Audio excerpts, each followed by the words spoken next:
आज जो कहने जा रहा हूं वो बड़े ध्यान से समझना।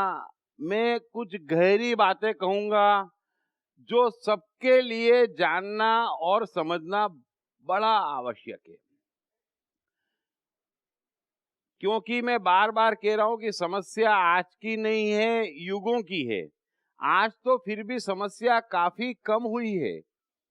आज तो फिर भी जिंदा लोग, धार्मिक लोग हैं। मैं सबसे पहले ये पूछना चाहता हूं कि कल एक तरीके से देखा जाए तो दोनों चीजें हमने समझ ली थी। एक तो जीवन का विज्ञान और दूसरा कि भाई ध्यान, आनंद, शांति कैसे पाना या चिंता और दुख कैसे दूर करना। ये दोनों बातें अच्छे से समझ ली थी, है ना? कहीं कोई कंफ्यूजन उसमें नहीं था। और जो बातें हमने समझी थी उससे ये भी जाहिर था कि पूरा कंट्रोल हमारे हाथ में है ना? यानी समझना मेरी बात को कि बातें दोनों महत्वपूर्ण थी। एक तो जीवन कैसे बन सकता है, ये पूरी तरह से आपके हाथ में और बड़ा आसान है। और इस बात को मैंने कई बायोग्राफी का सहारा लेकर समझाया है। अब सवाल है, हमारी चिंता क्या है, हमारा दर्द क्या है कि आनंद नहीं है, ध्यान नहीं है, मस्ती नहीं है, तो वो कैसे पाना, ये भी तुरंत समझा दिया था और सबकी समझ में आ गया था, है ना? चिंता कैसे कम करना, दुख कैसे कम करना, ये भी स्पष्ट था, सबकी समझ में आ गया। या गायब कैसे करना और हमारे ही हाथ में है, ये भी समझ में आ गया। अब उसके बावजूद समझने वाली बात यह है कि ये मामला जितना समझने में आसान लग रहा था, क्या वाकई आसान है? हाँ, नहीं है? जोर से बोलो, नहीं है तो नहीं है ना सर। उसका कारण क्या है बताओ? उसका कारण क्या है? प्लीज माइक देना उनको। बाह्य जगत का प्रभाव बहुत ही है। वो तो है वो तो है, तगड़ा है, बराबर है। बोलो बोलो बोलो। एक चेंज होने में एक तकलीफ आती है कि हमने ऑलरेडी एक कुछ छवि बना के रखी है, कि एक इमेज बना के रखी है, तो उसमें अभी परिवर्तन लाना, तो एक खुद को भी फियर होता है और लोग क्या कहेंगे, परसेप्शन, वो भी थोड़ा सा एक डायलेमा हो जाता है। इसमें लोग तो बीच में इतना आते नहीं है, बट अब खुद को ही ऐसे थोड़ा कॉन्ट्रास्ट हो जाता है। बोलो बोलो बोलो बोलो। पीछे माइक दो भाई दोनों को। हाँ बोल। हाँ सर, दिक्कत ये है कि अभी पहले तो जो था अब वो खोया है, तो एक रास्ता तय किया है। अब रास्ता तय तो कर दिया, लेकिन रिवर्स आने के लिए एनर्जी नहीं है। रिवर्स आ जाएंगे तो हो जाएगा, पर वो एनर्जी नहीं है रिवर्स आने के लिए। एनर्जी नहीं है ये तो बात बराबर है, लेकिन एनर्जी क्यों नहीं है? एनर्जी नहीं है ये तो बराबर है कि मिल तभी सकता है जब रिवर्स आएंगे पूरा। अब पूरा लेकिन रिवर्स रिवर्स आना आना है पड़ेगा। तो एनर्जी नहीं है, और चाहते भी नहीं कुछ लोग रिवर्स आना। बरोबर है, बात तो बराबर है कि एनर्जी नहीं है, ये तो पक्का कारण है ही। पीछे माइक देना, पीछे माइक दो। जो गलत सीख समझ रखा है उसकी रिपीटेशन कर करके हैबिट बना दी है, तो वो मतलब एक वापस वापस वापस करते ही जा रहे, तो उसका बहुत हैबिट हो गया है। बरोबर है, सर डेटा बहुत गहरे में उतर गया अंदर। डेटा गहरे में उतर गया, ये बात भी बराबर है, ये बात भी बराबर है। लेकिन ऐसा लगता है कि मेरे को सुन के थोड़ा थोड़ा हल्कापन आता है, डेटा कटता है, ऐसा लगता है ना? और ये भी समझ लो कि दूसरी कोई चीज से ये कमाल होने वाला नहीं है। अब जो मैंने कल बताया आपको, वो कमाल तो आपको करना पड़ेगा। अभी क्या है कि नींद है, मैं कैसे समझाऊं, एक गहरी नींद है, और नींद इतनी गहरी है कि कभी आप गौर करना, आज के बाद कुछ नहीं, सुबह 10 मिनट गौर करो कि यार हम जो कर रहे हैं वो हो पहले जाता है कि कर रहे हैं कि हो क्या रहा है और क्यों कर रहे हैं, कुछ समझ में आता है या नहीं आता है। तो आपको लगेगा कि कुछ भी समझ में नहीं आ रहा है ना, क्योंकि नींद गहरी है। अब यहां बैठते हैं तो मैं नींद में से उठा देता हूं, फिर जब आप जाते हैं तो धीरे धीरे फिर सो जाते हैं, और ज्यादा सो जाते हैं तो फिर वहीं के वहीं आ जाते हैं। दिक्कत ये है कि वहीं के वहीं आ जाते हैं। अब मामला कान और आंख का है, मैंने पहले ही कहा कान और आंख का मामला है। अब इस समय मेरे पास इतना समय तो है नहीं कि मैं आपको बताऊं कि मन से कैसे देखें, लेकिन कुछ भी करके मैं बचे हुए सेशन में कोशिश करूंगा, और मुझे करना ही है कि ये नींद उड़ाना है और कंट्रोल हमारे हाथ में लेना है, क्योंकि कंट्रोल पूरा हमारे हाथ में है, ये हमने समझ लिया है। हमें एक क्षण को दुख न हो, ये ताकत भी हमारे भीतर है, उसका रास्ता भी हमने जान लिया। महान कैसे बनना, उसका रास्ता भी जान लिया। उसके बावजूद भी तकलीफ आ रही है, इससे अंदाजा लगा लो कि आप लोगों को इतना मालूम है, और जितना कल आपने सीखा या लगातार आप मुझे सुन रहे हैं, उतना बड़े बड़े गीता ज्ञान देने वालों को खुद को नहीं मालूम है। ये फर्क भी आप लोग समझ रहे हैं, तो भी कितना मुश्किल है। तो सोचो ये कि बेचारे आम मनुष्य के लिए कितना मुश्किल होता होगा।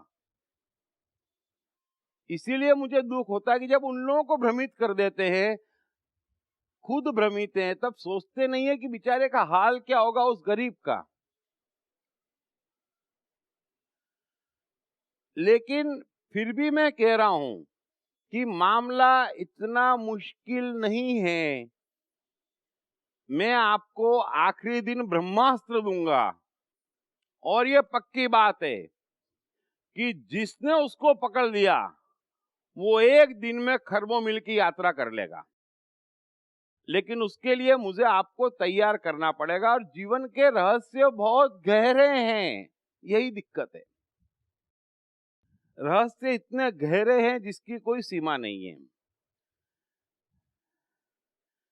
फिर भी कल के बाद कोई ऐसा है जो ये कह सके कि हाँ मैंने ध्यान बढ़ाने में सफलता पाई, या आनंद बढ़ाने में सफलता पाई, यस गॉड, दुख कम करने में सफलता पाई ना, तो शुरुआत तो हो गई, क्योंकि हमको रास्ता मिल गया है ना, कि यार ये दुख है, परेशानी वहां है, दुखी में यहां हूं, प्रॉब्लम क्या है, कनेक्शन। कैंची लो काटो, कैंची लो काटो, और ये तो पक्का हो जाएगा कि जो दुख 10 दिन चलता था वो अब 3 दिन में निपट जाएगा, वो तो निपट जाएगा, बरोबर। यस यस, 1 मिनट नहीं, खड़े हो जा, चल क्या हुआ बता, जादू क्या हुआ बता। हाँ सो मेरे लिए तो मुझे नहीं पता आप मुश्किल की बात कर रहे, पर मेरे लिए तो कल एक ऐसा आई ओपनर था कि मेरा तो मिनटों में काम हो गया। तो अरे वाह। हुआ ये ना सर कि मुझे लगा कि कल का वर्कशॉप पूरे मेरे लाइफ पे आधारित था, क्योंकि मेरी माँ घर में बीमार पड़ी हुई है और मैं 2 दिन से परेशान घूम रही हूँ। और सर ने जो भी कुछ बताया कल दुख के बारे में, चिंता के बारे में, मेरा तो सारा कनेक्शन ही टूट गया। और तो ये मिनटों की बात है, ये Very नहीं good. है कि आपको खोदना पड़ेगा, टाइम लगेगा, बहुत कुछ मुश्किल नहीं है, आपको बस रियलाइजेशन करना है और आप फ्री है। मैं इतनी फ्री हूँ, मैं क्या बताऊँ आपको। वेरी गुड, तो कुछ बहुत आसान है, बहुत आसान है। देखो बात क्या है, मैं फिर समझाता हूँ, इसने सही बोला, बहुत आसान है। माँ बीमार का है वहां पर, मेरे हाथ में क्या है, पूरी गीता का सार क्या है आप समझो। हे अर्जुन, तेरे हाथ में कर्म है ना, तो तू जितना भी माँ के लिए कर सकता है कर ले, उसके बाद में तू फ्री है ना। उसके बाद में सत्ता किसकी शुरू होती है, भगवान की, है ना, कि भाई तुमने अपना कर्म कर लिया, अब बिल्कुल रिलैक्स हो जाओ, आप बिल्कुल रिलैक्स हो जाओ। मैं रिवर्स डेटा दे रहा हूं आपको और मजबूत कर रहा हूं कि मैंने अपना कर्म कर लिया तो मेरी आत्मा पे कोई बोझ नहीं बचा। अब मैं भगवान बनने की कोशिश क्यों करूं कि वो कब ठीक होगी, कैसे ठीक होगी, होगी या नहीं होगी, ये सब भगवान बनने की कोशिश है और कुछ नहीं है। और हम हैं नहीं, मान लेने में कुछ बुरा नहीं है ना। मान लेते हैं कि हम नहीं है यार, चलो छोड़ो। तो वेरी गुड, इतना मुश्किल भी नहीं है, लेकिन हम रोज रोज समझेंगे तो हो जाएगा। बताओ, तुम लोग बता रहे थे ना, आप बता रहे थे, बता हीरो बता। जीवन का हर युद्ध एक ऐसा माइंड गेम है जिसे तरह तरह की साइकोलॉजिकल ट्रिक्स आजमाए बगैर जीता नहीं जा सकता। पढ़िए बेस्ट सेलिंग लेखक दीप त्रिवेदी की नई किताब युद्ध की साइकोलॉजी।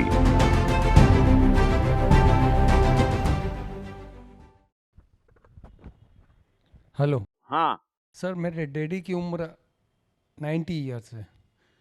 मैं जब भी घर पे जाता था ना, तो वो मेरे सामने आते तब भी मैं थोड़ा रुक जाता और देखता था कि ये आज नहीं तो कल। और अनफॉर्चुनेटली मेरा सोना भी ऐसे ही होता था, उसके बारे में ही ख्याल। मेरी मम्मी भी 85 ईयर्स की है।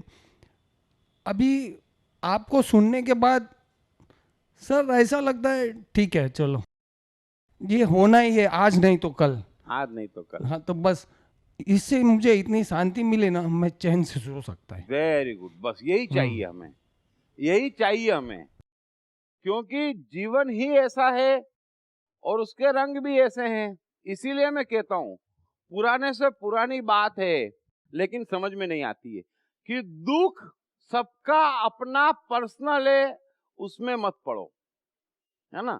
क्योंकि एक दुखी, एक से दो दुखी, 2 से 10 दुखी, आप बढ़ा किसको रहे हो? शैतान को। लेकिन एक खुश है तो उसको देख के 1000 खुश हो जाओ, क्योंकि आप बढ़ा किसको रहे हो? भगवान को। अब होता उल्टा है, दुखी देखते ही 10 जने आ जाते रोने के लिए सफेद कपड़े पहन के लेकिन किसी को खुश देखते हैं तो जल उठते हैं। फिर इसको हमारे जैसा कैसे ना कर दें, है ना। टोंट कसेंगे, कुछ भी बोलेंगे, उटपटांग बोलेंगे। अच्छा खासा खुश है बेचारा, क्या फर्क पड़ रहा है? समझो, मैंने जोकर जैसे कपड़े पहने हुए हैं और मैं खुश हूं, और मैंने पूछ लिया मैं कैसा दिख रहा हूं, तो बोल दो ना अच्छा दिख रहा है यार, हमसे नहीं देखा जाता। और वाकई अच्छे कपड़े पहने हो तो भी नहीं देखा जाता। इसने खुश होकर पूछा क्यों? एक बात बताऊं, हाँ मैचिंग में गड़बड़ है खुश तो रहने ही नहीं देते किसी को। तो आप समझो कि 2 सत्ता है।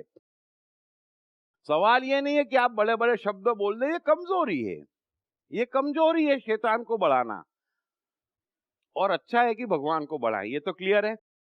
कुछ फायदा होता हो तो करो, कि भाई आपके सर में दर्द है, आप बड़े परेशान हो, या धंधे में घाटा हो गया, गाड़ी का एक्सीडेंट हो गया, और मेरे दुखी रहने से कुछ समस्या सॉल्व होती हो तो बात समझ में आती है ना। मेरे दुखी रहने से समस्या सॉल्व होती है तब तो बात मेरी समझ में आती है। अब समस्या सॉल्व नहीं हो रही है फिर भी मैं सोचूंगी नहीं नहीं नहीं नहीं नहीं नहीं नहीं, तो थोड़ा सा सोचना पड़ेगा। इस पॉइंट पे आज हम चर्चा करेंगे कि ऐसा क्यों है। बात तो साधारण बुद्धि के भी समझ में आती है, और कई बार तो आदमी अपने को आश्वासन देता है ना, बड़ी चिंता लगी रहती है, फिर खुद ही कहता है वैसे तो चिंता की कोई बात नहीं है, मन ही मन में, हाँ, फिर भी चिंता जाती नहीं है। फिर दूसरे 10 जने कहते हैं यार कुछ भी नहीं है, बात तो सही है, लेकिन चिंता नहीं जाती है ना। ये सबका अनुभव है। अब मैं आपको, और कोई कहना चाहता है अपना अनुभव? हाँ ठीक है। सबसे अच्छी बात यह है कि कल हमने हमारा जीवन कैसे बने और हमारा जीवन हमारे कंट्रोल में कैसे आए उसके सारे रास्ते समझ लिए। लेकिन फिर भी आसान नहीं है, ये भी समझ लिया। साथ में इतना मुश्किल भी नहीं है यदि राह सही पकड़ी हुई है, ये बात भी क्लियर हो गई। ठीक है, अब थोड़ा जीवन की गहराई को समझें, समस्या क्या है ये समझें, और युगों युगों से इतना अज्ञान क्यों है ये समझें। और क्यों ऐसा होता है कि जब कोई अच्छी बात, मन, जीवन, प्रकृति की वैज्ञानिक बात कही जाती है तो समझ में क्यों नहीं आती है, उसको भी समझें। क्योंकि ऐसा नहीं है, गीता है, अष्टावक्र है, लाओ त्सु है, क्राइस्ट है, या कई शायर है। मैंने बोला कई लोगों ने गहराई पकड़ी है, काफी गहराई पकड़ी है, लेकिन समझ में नहीं आई। पहला कारण ये है कि ये जो पूरा ब्रह्मांड है ना, जो आज अस्तित्व में है, जिसके हिस्से हम और आप भी हैं, ये एक साथ पैदा हुआ है। पहली बात समझ लेना। बात समझ में आ गई? एक साथ पैदा हुआ है, चाहे कह दो 5.5 अरब 550 अरब वर्ष पहले, जब भी कह दो, लेकिन एक साथ पैदा हुआ है। ये सिंपल विज्ञान है। इसका अर्थ क्या हुआ बताओ? अब ये तो बड़ी सिंपल बात मैंने कह दी, बोल। सिंपल है कि हम कभी खत्म नहीं हो सकते, कि हम हमेशा वो बात नहीं कह रहा हूँ। वो तो ब्रह्मांड खत्म हो जाएगा तो हम खत्म हो ही जाएंगे ना। मैंने क्या पूछा, इसका अर्थ क्या हुआ? बड़ा सिंपल है, बोलो कोई भी। सिंपल है यार, ये तो बताना बहुत आसान है। हम उसी मिट्टी के बने हुए जो सारा विश्व बना है, वो भी बराबर है। अर्थ इसका बड़ा सिंपल है। सब जने निकट बिकट यहाँ वहां मत घूमो। देखो इसका अर्थ ये है, हाँ बोल। सर ये ब्रह्मांड पूरा एक साथ अस्तित्व में आया है, मतलब सबके सब उतने ही पुराने हैं, कोई भी ये नहीं है कि आगे पीछे है। और कोई भी कौन? मतलब पूरा मनुष्य से लेके एक कण भी सब अस्तित्व में एक साथ आया है। तू और मैं भी। हाँ, बस यही बात है। समझ में आ गई बात? मतलब ये हुआ कि दिक्कत ये है कि हम भी 550 अरब वर्ष पुराने हैं, आज के नहीं है। अब ये सत्य तो कोई समझता नहीं है ना। लेकिन जीवन का सत्य, मन का सत्य, प्रकृति के सत्य से ही निकलेगा। अब इतने पुराने हम हैं, और वो हम कौन है? जो आपका मन है ना, आपका शरीर नहीं। ये तो शायद मैं समझा चुका हूं, या जन्म पुनर्जन्म में मैं गीता में भी समझा चुका हूं पूरे विस्तार से, और फिर जब मौका आएगा आपको पूरा विज्ञान समझाऊंगा। लेकिन आपका शरीर नहीं, आपका नाम नहीं, आपके रिश्ते नाते नहीं, आपकी गाड़ियां नहीं, वो तो हर 80 साल में चेंज हो जाती है। लेकिन एक आप हो जो 550 अरब वर्ष से धक्के खाते आ रहे हो। ये जीवन का सत्य है। जीवन का हर युद्ध एक ऐसा माइंड गेम है जिसे तरह तरह की साइकोलॉजिकल ट्रिक्स आजमाए बगैर जीता नहीं जा सकता। पढ़िए बेस्ट सेलिंग लेखक दीप त्रिवेदी की नई किताब युद्ध की साइकोलॉजी। अब जीवन का दूसरा सत्य क्या है? ब्रह्मांड एक साथ अस्तित्व में आया है और एक साथ फिनिश होगा, है ना। और जब कृष्ण कहते हैं कि हे अर्जुन, न कोई मरता न मारता, तो सबको बड़ी तकलीफ जाती है। क्या बात करते हो, मेरे पिताजी कल ही मर गए बोले। अर्जुन बोलता है कृष्ण तुम कह रहे हो न मरता न मारता, या मेरी हालत देख, डरा पड़ा हूं, मरा पड़ा हूं।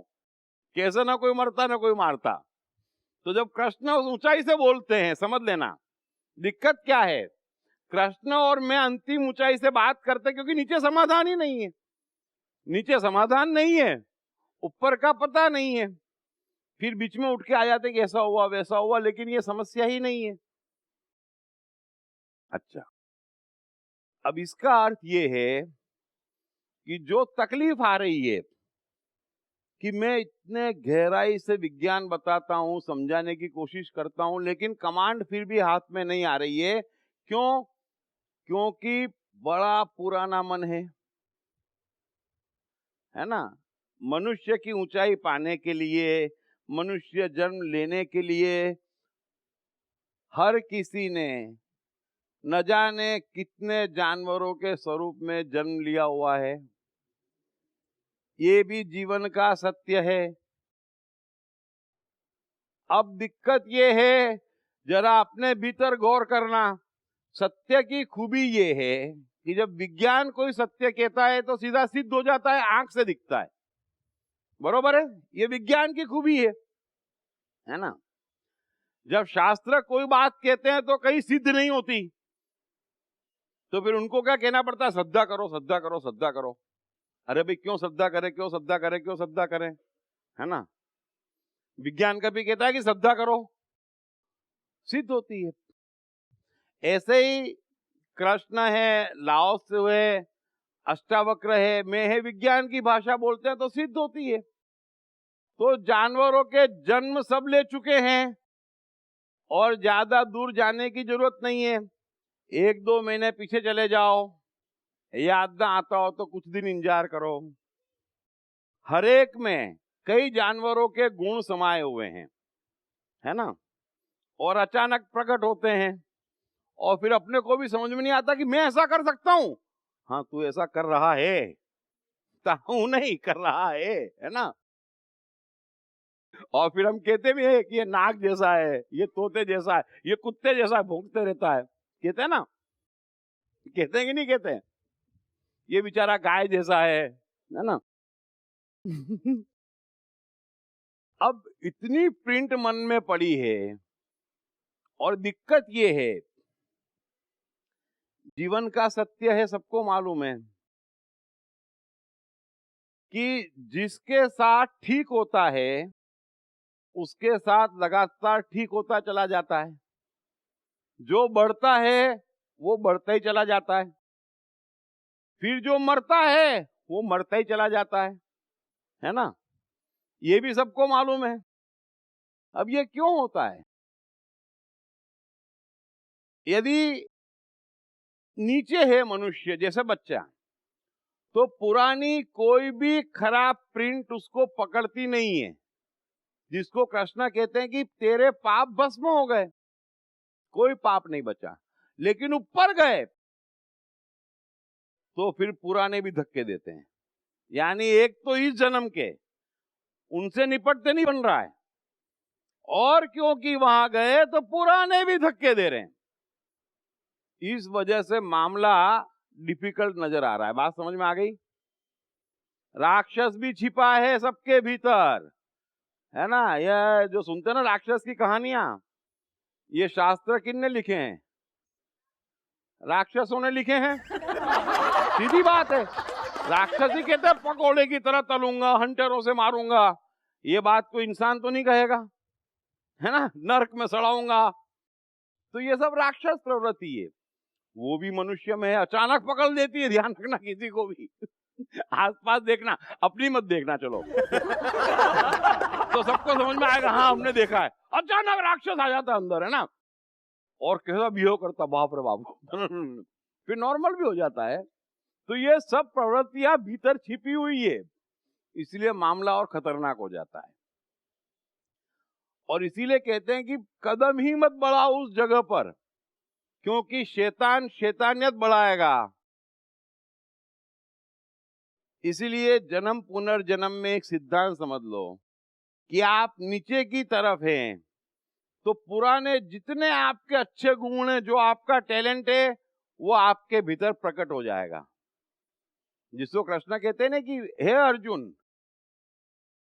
देव्य तरीके से जीते जीते अचानक मनुष्य को पुराने कर्म सारे के सारे फल के रूप में मिल जाते हैं, अचानक ही। जैसे एडिसन को मिल गया, डिज्नी को मिल गए। लेकिन जो ऊपर की तरफ जाते हैं उनको भी अचानक शैतानियत के कर्म मिल जाते हैं। तो मामला कॉम्प्लिकेटेड तो है ना। और जब अर्जुन कृष्ण की सीधी बात नहीं समझ रहा है, तब कृष्ण क्या कहते हैं कि तेरी मजबूरी में समझ सकता हूं, क्योंकि तेरे और मेरे कई जन्म हो चुके हैं, जिसे मैं जानता हूं और तू नहीं जानता।